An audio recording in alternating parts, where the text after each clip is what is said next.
On en vient maintenant au grand titre de ce journal, l'ouverture de la deuxième session ordinaire du Conseil économique et social.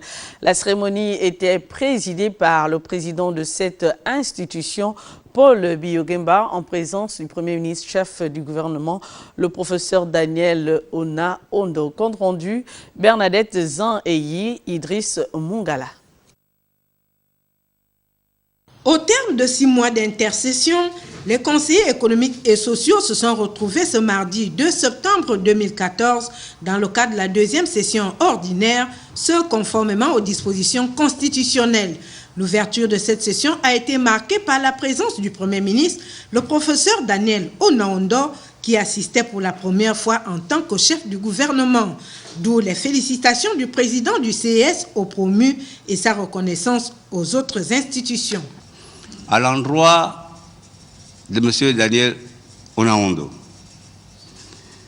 Premier ministre, chef du gouvernement de la République, je voudrais d'abord, au nom du Conseil économique et social et en mon nom personnel, lui dire toutes nos vives félicitations et tous nos encouragements dans l'exercice des hautes fonctions qui viennent de lui être confiées. Monsieur le Premier ministre, les relations qui existent constitutionnellement entre le gouvernement et le Conseil sont claires et connues. Nous sommes des conseillers de la République, des conseillers de l'exécutif, du chef de l'État, du gouvernement, des conseillers du Parlement, des conseillers de toutes les institutions. Nous souhaitons que, sous votre direction, que nos deux institutions, le gouvernement et le Conseil économique et social, travaillent en complémentarité.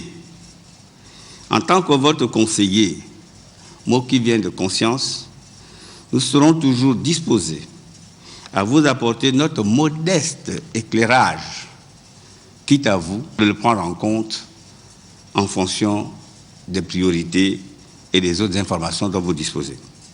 Après les remerciements adressés aux autres institutions et aux corps diplomatiques pour leur soutien permanent, le président du Conseil économique et social, Paul Biya-Ogemba, a saisi cette occasion pour faire le bilan des activités menées pendant la période d'intercession, marquée entre autres par l'organisation de la deuxième édition de la journée Portes ouvertes, la tenue d'une session extraordinaire et plusieurs missions à l'étranger des membres du bureau.